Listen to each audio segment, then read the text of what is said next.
नमस्कार दोस्तों, बहुत बहुत स्वागत है आप सभी का एक बार फिर से। जी हां दोस्तों, पूरे दिन की कई महत्वपूर्ण और बड़ी खबरें निकलकर सामने आ रही है। जानेंगे सभी खबरों को विस्तार से। तो दोस्तों, खबरों में आगे बढ़ने से पहले वीडियो को एक प्यार भरा लाइक जरूर कर दें और ताजा खबरों को जानने के लिए चैनल को सब्सक्राइब भी जरूर कर लें। तो देखते हैं पहली बड़ी खबर क्या निकल कर आ रही है। दोस्तों, इस वक्त की सबसे बड़ी खबर निकल के आ रही है, जिसमें बता दें कि सुप्रीम कोर्ट ने केंद्र से कहा, आप नहीं चाहते तो हम लगाएंगे नए कृषि कानूनों पर रोक। जी हां दोस्तों, आपको बता दें कि केंद्र सरकार की ओर से लगाए गए नए कृषि कानूनों और इनके विरोध में चल रहे किसान आंदोलन को लेकर दायर याचिकाओं पर आज सुप्रीम कोर्ट में सुनवाई हुई है।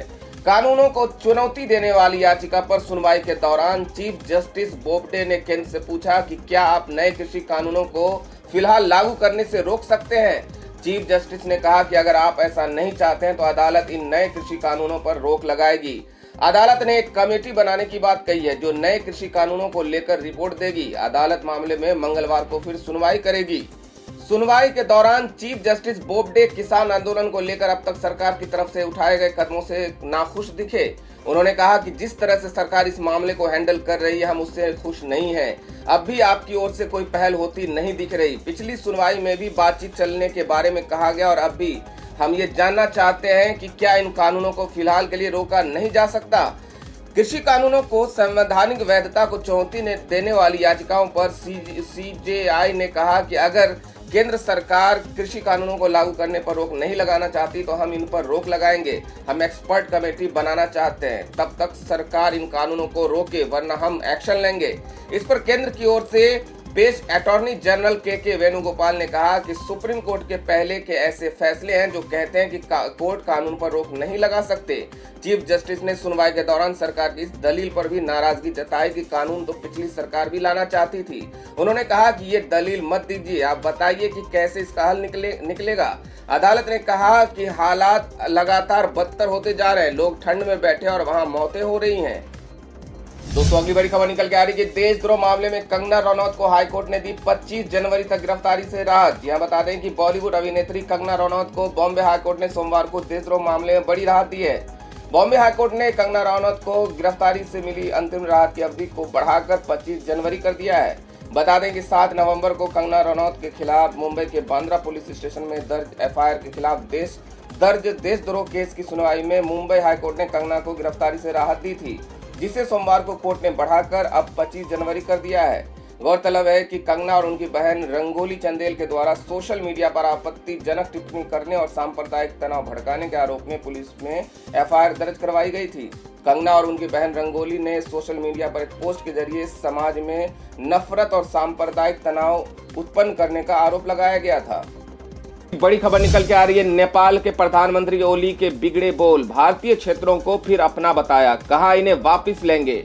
सीमा विवाद पर 14 जनवरी को बातचीत संभव। जी हां, बता दें कि घरेलू सियासत में बुरी तरह फंसे नेपाल के प्रधानमंत्री केपी शर्मा ओली ने अपने देश के लोगों का ध्यान भटकाने के लिए फिर भारत के क्षेत्रों को अपना बताया है। ओली ने कहा कि वो भारत से काला पानी, लिम्पी, यूधिरा और लिपू लेक क्षेत्र को वापस लेकर रहेंगे। उनका ये बयान इसलिए भी अहम है कि सीमा विवाद को लेकर दोनों देशों के बीच विदेश मंत्री स्तर की बातचीत होने वाली है। चीन के चंगुल में फंसे नेपाली प्रधानमंत्री ने भारत को उकसाने की ये कोशिश नेशनल असेंबली में अपने संबोधन में की। ओली ने कहा कि सीमा विवाद पर बातचीत करने के लिए भारत जा रहे विदेश मंत्री प्रदीप ग्यावली के एजेंडे में इन तीनों क्षेत्रों को वापस लेना प्रमुख है। विदेश मंत्री एस जयशंकर के निमंत्रण पर ग्यावली विदेश मंत्री स्तर की 6वें नेपाल भारत संयुक्त आयोग की बैठक में भाग लेने के लिए 14 जनवरी को भारत आ रहे हैं। ओली ने कहा कि सुगौली समझौते के मुताबिक काला पानी, लिम्पियाधुरा और लिपू लेक महाकाली नदी के पूरब में स्थित और नेपाल का हिस्सा है। हम भारत के साथ कूटनीतिक वार्ता करेंगे और हमारे विदेश मंत्री भी भारत जा रहे हैं। आज हमें हमारी जमीन वापस लेने में मुश्किलों का सामना करना पड़ रहा है, क्योंकि 1962 में भारत चीन युद्ध के बाद जब भारतीय सैन्य बलों ने इन क्षेत्रों में अपना ठिकाना बनाना शुरू किया था तो नेपाली शासकों ने इन क्षेत्रों को वापस लेने की कोशिश। बता दें कि ओली ने कहा कि कुछ लोगों ने कहा था कि नेपाल द्वारा इन तीनों क्षेत्रों को अपने नक्शे में दिखाए जाने के बाद भारत के साथ उसके रिश्ते खराब हो जाएंगे, लेकिन ऐसा कुछ नहीं हुआ। अब भारत के साथ मित्रता के आधार पर बातचीत हो रही है। उन्होंने कहा कि नेपाल अपनी जमीन हर हाल में वापस लेकर रहेगा। दोस्तों अगली बड़ी खबर निकल के आ रही है। ट्रंप के खिलाफ अमेरिका में आज पेश हो सकता है महाभियोग प्रस्ताव। आरोपों का मसौदा तैयार। 190 डेमोक्रेट सांसदों ने किए हस्ताक्षर। जी हां दोस्तों, आपको बता दें कि अमेरिकी संसद पर समर्थकों के हमले को लेकर राष्ट्रपति डोनाल्ड ट्रंप के खिलाफ महाभियोग की जमीन तैयार हो गई है। डेमोक्रेटिक पार्टी के सांसदों ने ट्रंप के खिलाफ आरोपों का मसौदा तैयार कर लिया है। इस पर 190 डेमोक्रेट सांसदों ने हस्ताक्षर किए हैं, लेकिन ट्रंप की रिपब्लिकन पार्टी के किसी सांसद ने अभी तक इसका समर्थन नहीं किया है। महाभियोग संबंधी प्रस्ताव सोमवार को संसद के निचले सदन प्रतिनिधि सभा में पेश किया जा सकता है। इस सदन में डेमोक्रेट बहुमत में है। बता दें कि प्रतिनिधि सभा के सदस्य टेड लियू ने शनिवार रात ट्वीट के जरिए बताया कि सदन में पार्टी के सदस्य सोमवार को महाभियोग संबंधी प्रस्ताव पेश करेंगे। इस संबंध में तैयार किए गए मसौदे पर शनिवार रात तक 190 डेमोक्रेट सांसदों ने हस्ताक्षर कर दिए थे। इस पर अभी तक किसी रिपब्लिकन ने हस्ताक्षर नहीं किया है। डेमोक्रेट सांसदों ने मुख्य रूप से भीड़ को उकसाने के आरोप में महाभियोग की तैयारी की है। ट्रंप ने गत 3 नवंबर को हुए राष्ट्रपति चुनाव में धांधली के आरोप लगाकर एक वीडियो संदेश के जरिए अपने समर्थकों को संसद की ओर कूच करने को कहा था। ट्रंप ने समर्थकों के कृत्य की पहले तारीफ की थी, लेकिन बाद में हिंसा की आलोचना की। दोस्तों अगली बड़ी खबर निकल के आ रही है। सुपरस्टार रजनीकांत के प्रशंसकों का प्रदर्शन। एक्टर से राजनीति में आने की मांग की। जी हां, बता दें कि दक्षिण भारतीय फिल्मों के सुपरस्टार रजनीकांत के कई प्रशंसकों ने रविवार को प्रदर्शन किया। इन प्रशंसकों का कहना है कि एक्टर को राजनीति में आना चाहिए। कुछ दिन पहले रजनीकांत ने राजनीति में आने से इनकार कर दिया था, जिसके बाद बड़ी संख्या में एक्टर के समर्थक वेल्लूर कोट्टम में जमा हुए। प्रदर्शन कर रहे लोगों ने वाह थलैवा वाह यानी आओ नेता आओ के नारे लगाते हुए रजनीकांत से राजनीतिक सफर शुरू करने की रिक्वेस्ट की। रजनीकांत ने पहले अपने फैंस को यह आश्वासन दिया था कि वे राजनीति में उतरेंगे। राज्य के विभिन्न भागों से आए रजनीकांत के कई प्रशंसकों ने प्रदर्शन के दौरान एक्टर को अच्छे स्वास्थ्य के लिए शुभकामनाएं दी। इस दौरान रजनीकांत की फिल्मों के कुछ चर्चित गीत भी बजाए गए। रजनीकांत ने पहले कहा था कि वो जनवरी 2021 में अपनी राजनीतिक पार्टी की शुरुआत करेंगे। हालांकि पिछले साल 29 दिसंबर को उन्होंने कहा कि वो अपने स्वास्थ्य के मद्देनजर राजनीति में प्रवेश नहीं करेंगे। उन्हें पिछले दिनों हैदराबाद में शूटिंग के दौरान स्वास्थ्य समस्याओं के कारण अस्पताल में भर्ती होना पड़ा था। एक्टर के फैसले से उनके प्रशंसक निराश हो गए और उस दिन भी कुछ लोगों ने यहां उनके आवास के बाहर प्रदर्शन करते हुए उनसे फैसले पर फिर से विचार करने की मांग की गई थी। तो दोस्तों खबरों में आगे बढ़ने से पहले जान लेते हैं आज के माइंड क्विज के सवाल को। आज का सवाल है, आपको बताना है कि रविंद्रनाथ टैगोर का जन्म कहां हुआ था। सही उत्तर देकर आप जीत सकते हैं शानदार उपहार। तो बढ़ते हैं अगली बड़ी खबर की ओर। दोस्तों अगली बड़ी खबर महाराष्ट्र से है, जहां बता दें कि महाराष्ट्र सरकार का बड़ा फैसला। देवेंद्र फडणवीस, राज ठाकरे समेत कई नेताओं की सुरक्षा घटाई गई। बता दें कि महाराष्ट्र सरकार ने बड़ा फैसला लेते हुए कई बड़े नेताओं की सुरक्षा समेत उनके काफिले की सिक्योरिटी को घटा दिया है। ये फैसला इन सभी नेताओं की सुरक्षा की समीक्षा की जाने के बाद ये फैसला लिया गया है, जिसमें महाराष्ट्र के पूर्व मुख्यमंत्री देवेंद्र फडणवीस, एमएनएस चीफ राज ठाकरे, केंद्रीय मंत्री रामदास आठवले, भाजपा नेता चंद्रकांत पाटिल, प्रवीण दरेकर, प्रसाद लाड और अन्य प्रमुख विपक्षी नेताओं की सुरक्षा में कटौती की गई है। जबकि मनसे अध्यक्ष राज ठाकरे की Z+ सुरक्षा हटा दी गई है। काफिले में बुलेट प्रूफ वाहन को भी हटाया गया है, जहां Z सुरक्षा से Y+ सुरक्षा की गई, जबकि फडणवीस की सुरक्षा Z+ से Y+ की गई है। वहीं देवेंद्र फडणवीस की पत्नी अमृता फडणवीस की सुरक्षा Y+ स्क्वाड से X सुरक्षा दी गई है। वहीं वरिष्ठ सरकारी वकील उज्ज्वल निकम की सुरक्षा को बढ़ाते हुए Y+ स्क्वाड से Z कैटेगरी की सुरक्षा दी गई है। जबकि कांग्रेस नेता व फिल्म अभिनेता शत्रुघ्न सिन्हा की सुरक्षा भी बढ़ाई गई है। Y+ से Y+ स्क्वाड सुरक्षा मुहैया कराई गई है। वहीं कई भाजपा नेताओं की सुरक्षा में पूरी तरह कटौती भी कर दी गई है, जिसमें भाजपा नेता सुधीर मुनगंटीवार, चंद्रकांत पाटिल, आशीष शेलार, नारायण राणे, राम कदम, राव साहेब दानवे सहित कई नेता शामिल है। बता दें कि सुरक्षा में कटौती के बाद विपक्ष ने राज्य सरकार पर निशाना साधना शुरू कर दिया है। भाजपा विधायक राम कदम ने कहा कि ये राज्य सरकार का बदले की भावना से भाजपा नेताओं की सुरक्षा हटाने का काम कर रही है। पुलिस अधिकारी कह रहे हैं कि भाजपा नेताओं की सुरक्षा हटाने का उनकी जान को खतरा हो सकता है, उसके बावजूद ये सरकार दुस्साहस कर रही है। भाजपा नेताओं ने इनके भ्रष्टाचार की बातें देश के सामने रखी। यह इनका दर्द है कि किस किस की आवाज दबाएंगे। दोस्तों अगली बड़ी खबर उत्तर प्रदेश के कानपुर शहर से आ रही है। कानपुर में मिला पहला बर्ड फ्लू का सबसे खतरनाक केस। अगले आदेश तक बंद हुआ जूलॉजिकल पार्क। जी हां, बता दें कि कोरोना वायरस महामारी के बीच देश भर में बर्ड फ्लू को लेकर डर का माहौल बना हुआ है। तो वहीं अब उत्तर प्रदेश के कानपुर जिले में बर्ड फ्लू वायरस का पहला सबसे खतरनाक केस सामने आया है।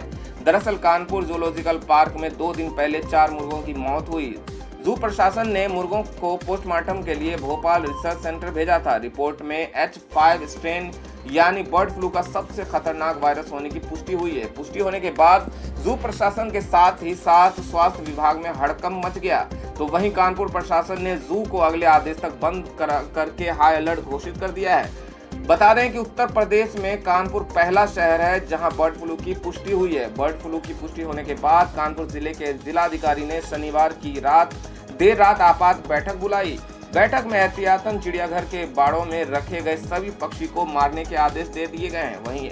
वहीं एडीएम सिटी अतुल कुमार ने बताया कि चिड़ियाघर में मंगलवार रात 2 तोतों और 2 जंगली मुर्गों और बुधवार रात 2 कड़कनाथ मुर्गों की मौत हो गई थी। इसके बाद चिड़ियाघर प्रशासन ने बाड़े में मौजूद 6 मुर्गों को मरवा दिया और उन्हें वैज्ञानिक तरीके से जमीन में गाड़ दिया गया है।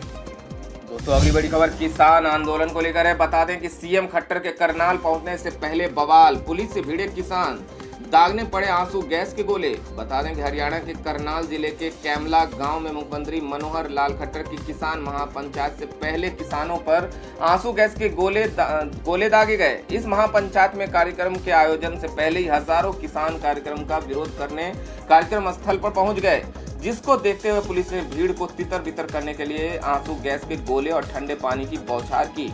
इससे वहां की स्थिति तनावपूर्ण बनी हुई है। पुलिस से झड़प होने के बाद किसान आसपास के खेतों में चले गए हैं। पुलिस के द्वारा रोके जाने के बावजूद किसानों ने कार्यक्रम स्थल पर लगे मंच को भी तोड़ दिया है। इतना ही आसपास लगे बैनरों को भी फाड़ दिया गया। किसान संगठनों के इस उग्र प्रदर्शन को देखते हुए कार्यक्रम स्थल पर मौजूद भीड़ भी भाग खड़ी हुई है। इतना ही नहीं, कार्यक्रम स्थल से थोड़ी दूर पर जो हेलीपैड बनाया गया था उसे किसानों ने उसे भी उखाड़ के फेंक दिया।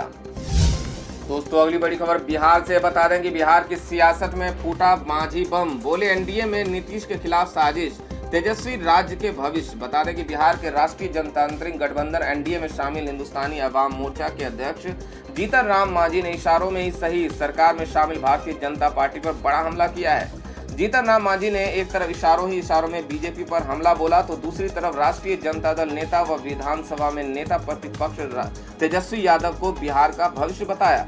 रविवार को किए गए ट्वीट की वजह से ऐसे में सवाल यह है कि उनके द्वारा 2 ट्वीट क्या बिहार में बदलते राजनीतिक समीकरण की ओर भी इशारा कर रहे हैं। मांझी ने रविवार को एक के बाद एक लगातार 2 ट्वीट किए हैं। एक ट्वीट में उन्होंने लिखा कि नीतीश कुमार से राजनीति में गठबंधन धर्म को निभाना सीखा जा सकता है।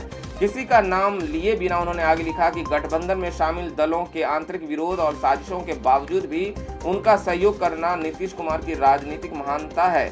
मांझी ने आगे नीतीश कुमार के इस जज्बे को सलाम किया है।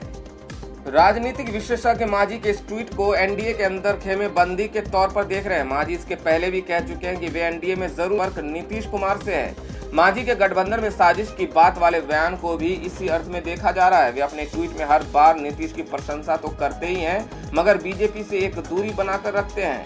इसके कुछ मिनटों के बाद ही उन्होंने दूसरा ट्वीट कर तेजस्वी यादव के प्रति अपना सॉफ्ट कॉर्नर दिखाया। मांझी ने तेजस्वी को बिहार का भविष्य तो बताया ही, यहाँ तक कह गए कि सही वक्त पर सब कुछ हो जाएगा।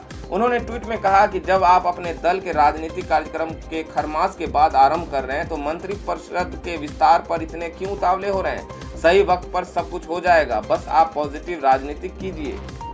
दोस्तों अगली बड़ी खबर निकल के आ रही है कि डोनाल्ड ट्रंप का ट्विटर अकाउंट हुआ बंद तो ट्विटर के सीईओ पर भड़की कंगना रनौत, बोली इस्लामी देशों और चीनी प्रोपेगेंडा ने आपको खरीद लिया। बता दें कि हम अमेरिका में हाल ही में ट्रंप समर्थकों ने वाशिंगटन स्थित कैपिटल यानी अमेरिका के संसद भवन में घुसकर उत्पात मचाया और लोकतांत्रिक तरीके से चुनी गई जो बाइडेन की सरकार को चुनौती दी। इसी संदर्भ में शुक्रवार को ने डोनाल्ड ट्रंप के ट्वीट से हिंसा भड़कने की संभावनाओं के चलते उनके ट्विटर अकाउंट को अस्थायी रूप से निलंबित कर दिया। उनके ट्विटर अकाउंट को अस्थायी तौर पर बंद किए जाने को लेकर कई रिपब्लिकन नेताओं सहित आम लोगों ने विरोध जताया है और इसे अभिव्यक्ति की आजादी पर हमला बताया है। बॉलीवुड अभिनेत्री कंगना रनौत ने भी ट्विटर के सीईओ जैक डोर्सी पर निशाना साधा है। कंगना ने जैक डोर्सी के पुराने ट्वीट को रीट्वीट करते हुए कहा कि वो उपदेश देना बंद करे। जैक डोर्सी का वो ट्वीट 5 अक्टूबर 2015 का था, जिसमें उन्होंने लिखा था कि ट्विटर अभिव्यक्ति की स्वतंत्रता के लिए है, हम सत्ता से सत्य कहने के लिए खड़े होते हैं। कंगना ने उनके इसी ट्वीट को रीट्वीट करते हुए लिखा कि नहीं, आपको इस्लामी राष्ट्रों और चीनी प्रोपेगेंडा ने पूरी तरह से खरीद लिया है। आप सिर्फ अपने फायदे के लिए खड़े होते हैं।